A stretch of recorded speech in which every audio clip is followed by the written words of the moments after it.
মালুমা মালুম ওই প্রকৃতির লক্ষ্মী বলা হয়। ধরুন একটা মানুষের 1 লাখ টাকার প্রয়োজন আছে, তার কাছে 90,000 হচ্ছে না, ওই লোকটার প্রয়োজন চাও। আমি দেখেছি আপনি সেটা দিয়ে দিয়েছেন, আপনি তার প্রয়োজন মেটাতে গিয়ে আধার কার্ড চেক করেননি, ভোটার কার্ডটা চেক করেননি, যে মুসলমান কিনা, খ্রিস্টান কিনা, ইহুদি কিনা। আমার নবী তো আধার কার্ড চেক করে নাই, আধার কার্ড তোমরা চেক করো। আমার নবী এই শিক্ষা দেয় নাই আধার কার্ড চেক করে খাবার বিতরণ করবে, আধার কার্ড চেক করে ঔষধ বিতরণ করবে, আধার কার্ড চেক করে পোশাক বিতরণ করবে। এটা বিশ্ব নবী শিক্ষা দেয় নাই। বিশ্ব নবী বলেছে মানুষ বিপদে পড়েছে, তার তুমি ভাগ্য দেখতে পাবে না, সে মানুষ, তার কাছে গিয়ে তার সেবা করে তোমাকে জান্নাত খাওয়াতে হবে, তার সেবা করে তোমাকে সবার মানুষের কাছে পরিচয় দিতে হবে। এটাই হলো আসলে মুহাম্মদ সাল্লাল্লাহু আলাইহি ওয়াসাল্লামের চরিত্র। এটা ছিল 3 নম্বর। 4 নম্বরের ঘটনাতে খাদিজা বললেন ওয়াতাকাল দাইফা, আমি দেখেছি অতিথি বাড়িতে এসে গেলে আপনি তাদের আপ্যায়ন করতেন সাধ্য অনুযায়ী। আপনি এটা মনে করতেন না অতিথি এসেছে মানে আমার খরচা হয়ে যাবে, আপনি অতিথিদের আপনার সাধ্যের মতো আপনি তাদের সেবা করতেন, খিদমত করতেন। এটা ছিল 4 নম্বর। 5 নম্বরে ওয়াকুইদু আলা নাওয়াইবিল আরদ, আল্লাহর আযাব এসে গেছে কোন এলাকায়, বন্যায় গোটা এলাকাটা ধূসর হয়ে গেছে, কোন এলাকায় ভূমিকম্প হয়েছে, অসহায় মানুষগুলো খাবার নাই, চিকিৎসা নাই, তাদের মাথাটা একটা ত্রিপল নাই। খাদিজা বলছো আমার স্বামী, আমি দেখেছি আপনি ওই অসহায় মানুষগুলোর কাছে গিয়ে বুক পেতে দিয়ে তাদেরকে বুকে টেনে তাদের খাবার, তাদের চিকিৎসা, বাচ্চাদের ঔষধ, বাচ্চাদের দুধ, তাদের মাথার উপরে ছাউনির জন্য ত্রিপল, এই সব ব্যবস্থা আপনি করেছেন। অতএব যে মানুষটা এই কাজ করতে গিয়ে ধর্ম বিবেচনা করে নাই, আধার কার্ড আর আইডেন্টিটি কার্ডটা চেক করে নাই, তারপরে তোমরা সেই মানুষটাকে একথা বলো তিনি ছিলেন হিংসার বাতাবরণ তৈরিকারী। আপনি আগে তার বায়োডাটা পড়েন, আপনি আগে দেখেন তিনি কত বড় মহান ব্যক্তিত্ব ছিলেন, তিনি কত বড় সমাজের জন্য কাজ করে গেছেন। সেই লেভেলে তিনি কোনো জাতপাতের বিচার করেন নাই। আমার ভাইরা, একটার পর একটা আক্রমণে মুসলিম জাতিকে আর সমাজে হেয়প্রতিপন্ন করা হয়েছে, মুসলিম জাতিকে দেখানো হয়েছে। আমার মায়েরা বোনেরা আছে, আজকে আপনাদেরকে বলবো, বারবার সভ্য সমাজের সভ্য মানুষ তারা এসে নারী ভক্তির কথা বলে, তারা ইসলাম ধর্মকে টার্গেট করে যে কথা বলে যে ইসলাম ধর্ম মানে নারীর সম্মান সেখানে কিছু দেওয়া হয় নাই। মুহাম্মদ সাল্লাল্লাহু আলাইহি ওয়াসাল্লাম ছিলেন একজন নারী আসক্ত পুরুষ, নাউযুবিল্লাহ।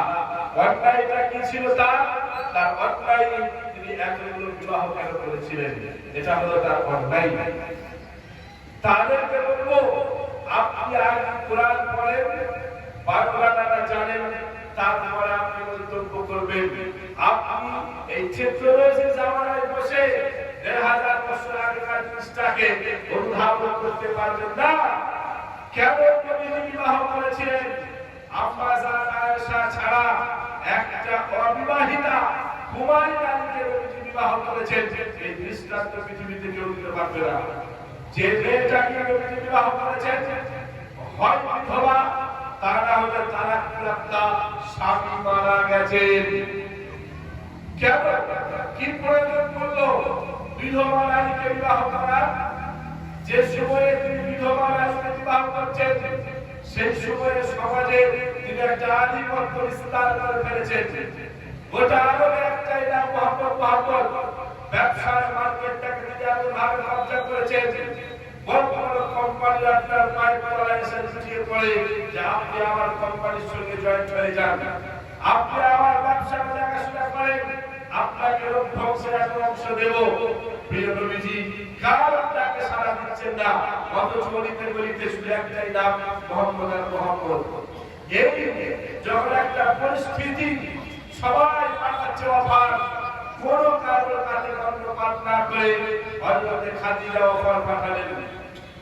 বলল সমস্ত কোম্পানিরা যা দেবে আমি তার থেকে বেশি দেব। নবীজি দেখলেন সুযোগটা খুব একটা ভালো, খুব ভালো সুযোগ, ঠিক আছে কথা বলা যায়। কিন্তু প্রথম কথা হলো তিনি কেন বিধবা নারী আর তালাকপ্রাপ্ত নারীগুলো বিবাহ করেছিলেন? তৎকালীন সমাজের যে সংস্কৃতি ছিল, যে কালচার ছিল, বিধবা নারী আর তালাকপ্রাপ্ত নারীদেরকে সমাজে পায়খানা পোকামাকড়ের থেকে নিকৃষ্ট বলে করা হতো। অথচ ওই সমাজের ছেলেরাই ওই মেয়েগুলোর সাথে পরকীয়ায় লিপ্ত হতো, কিছু অল্প পয়সার বিনিময়ে তাদের দুর্বলতার সুযোগ দিয়ে। নবীজি বিলক্ষণ এই জিনিসগুলো দেখছিলেন। নবীজি তাদেরকে ডেকে বলতে রইলেন যে ভাই, ওই মেয়েটাকে তুই পছন্দ করিস, তাই তার কাছে যাতায়াত করিস, তাহলে ওই মেয়েটাকে বিবাহ করে দিয়ে বুকে টেনে দিয়ে এই অসভ্য সমাজে তোর স্ত্রীর পরিচয় দিয়ে তাকে মাথা উঁচু করে বাঁচার অধিকার দে। তখন তারা বলল, ছি ছি ছি মোহাম্মদ, তুমি বলো কি? ওই তালাকপ্রাপ্তা মেয়েটা, ওই বিধবা স্বামী মারা গেছে, কুপায়ামে ওকে ঘরে চলে যায় বিয়ে করে, ওদেরকে 10 টাকা 20 টাকা দিয়ে এইভাবে ইউজ করে ফেলে দেওয়া যায়। সেদিন নবীজি বলেছিলেন, কেন? তোর দোয়ানি জীবন, তোর বংশ পরিচয় বল। আমার দেখ, আমি হচ্ছে আরবের সব থেকে উচ্চ বংশীয় ঘরের ছেলে। আরবের কোম্পানিরা আমার কয়েক তলায় কোটি কোটি টাকা লুটিয়ে দিতে চায়। আমি যদি বলি বিবাহ করবো, আমার ঘরের সামনে হাজার হাজার অবিবাহিতা সুন্দরী নারীরা লাইন লাগিয়ে দেবে, কারণ গলিতে গলিতে যেখানে যাবে আমার নাম শুনতে পাবি। এইরকম হওয়ার পরেও আমি মুহাম্মদ যদি একটা বিধবা নারী খাদিজাকে বিয়ে করে তাকে সমাজের মানুষের কাছে মাথা উঁচু করে বাঁচার অধিকার দিতে পারি, তাহলে তুই কেন পারবি না বল? আপনাকে আগে সেই কালচারটা বুঝতে হবে। যে সময় নবীজি বিবাহ করছিলেন, সেই সময় ওই নারীগুলোকে তার দুর্বলতার সুযোগ দিয়ে শুধু তাদেরকে নিপীড়ন নিষ্পেষিত করা হতো, তাদেরকে ইউজ করা হতো। বিশ্বনবী বলেছিল, না, তাদেরকে বুকে টেনে নিয়ে স্ত্রীর মর্যাদা দিয়ে মাথা উঁচু করে বাঁচার অধিকার দাও। আপনি তার বারোটা করলেন না, আর আপনি উল্টো পাল্টা মন্তব্য করলেন। আরে তিনি যদি নারী আসক্ত পুরুষ হতেন, জীবনে যখন তার তারুণ্যের উচ্ছ্বাস 23, 24, 25 বছরের একটা যুবক, তখন তিনি প্রথম বিবাহ করছেন যে নারীকে, তার বয়সের ব্যাপারে অধিকাংশ ইসলামিক স্কলাররা বলেছেন 46 বছর বয়স হযরত খাদিজা যখন বিয়ে হয় নবীজির সাথে, তারপরে বয়সটা প্রায় লবণের কাছাকাছি। এবং আগে বিবাহ হয়েছিল, স্বামী মারা গেছে, বড় বড় বাচ্চা কাচ্চা আছে, এরকম একটা নারীকে তিনি বিবাহ করছেন। তিনি যদি নারী আসক্ত পুরুষ হতেন, জীবনের প্রথম বিবাহ, তিনি তো অবিবাহিতা সুন্দরী কোনো নারীকে বিবাহ করে ঘর সংসার করতেন।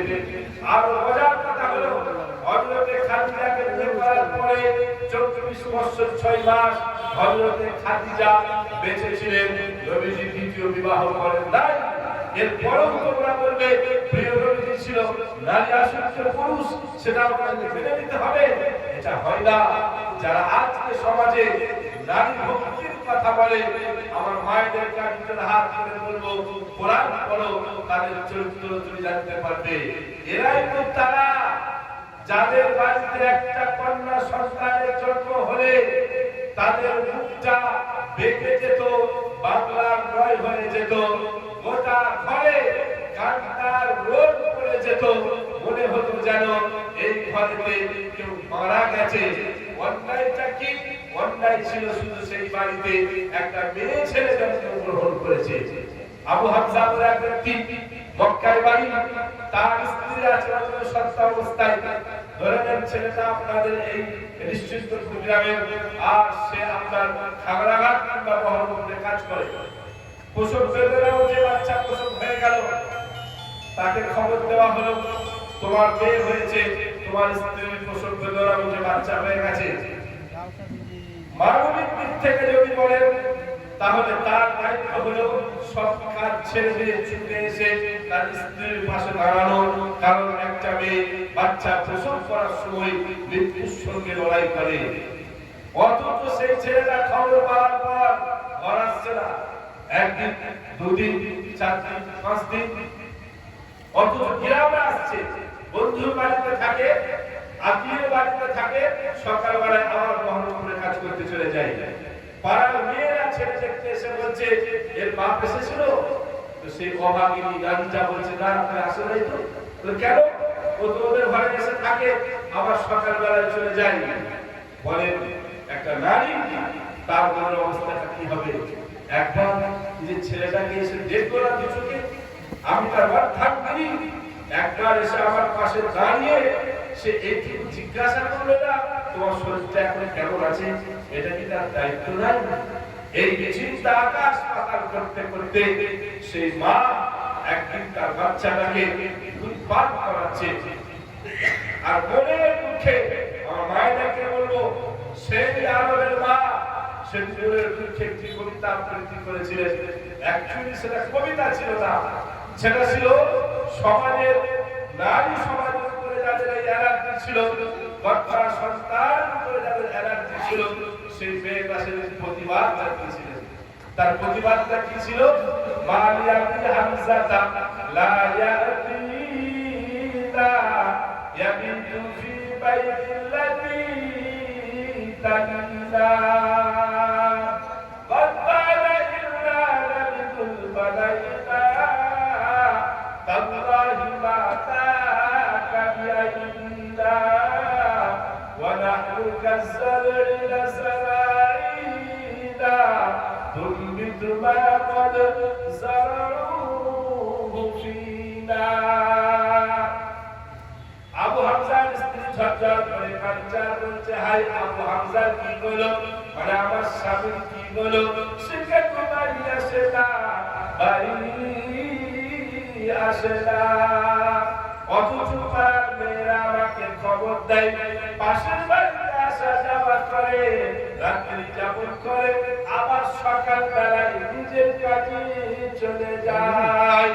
একটি বাড়ির জন্য নিজের বাড়িতে এসে নিজের ছেলের মুখটাও দেখে না, আমাকেও জিজ্ঞাসা করে না। সেবার ঝঞ্ঝার করে কাজটা করছে, বুঝতে পেরেছি তার না আসার কারণটা, তার না আসার কারণটা আমি কন্যা সন্তানের জন্ম দিয়েছি, সেই জন্য সে রাগ করে আর বাড়ি আসে না, বাড়ি আসে না। সেই দিন সেই বোনটা আমার ঝঞ্ঝার করে কাজটা করছে, তার লাগি মা তাকা বিআইনা, আমি সে আল্লাহর নামে কসম করে বলছি, ওই কন্যা সন্তানের জন্ম দেওয়া আর পুত্র সন্তানের জন্ম দেওয়া এটা আমাদের মহিলাদের হাতে না, মহিলাদের হাতে না।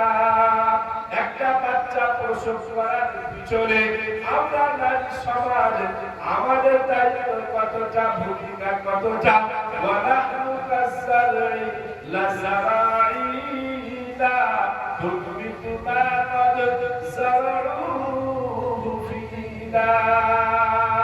আবু হামজার স্ত্রী বলছে আমরা মহিলারা হচ্ছি জমির মতো, তোমরা পুরুষেরা সেই জমিতে যে বীজটা বপন করে দাও, আমরা শুধু সেটিকে অঙ্কুরিত করে দিই।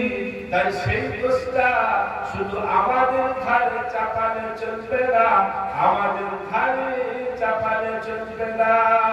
এই নারী সমাজের উপরে যখন নির্মম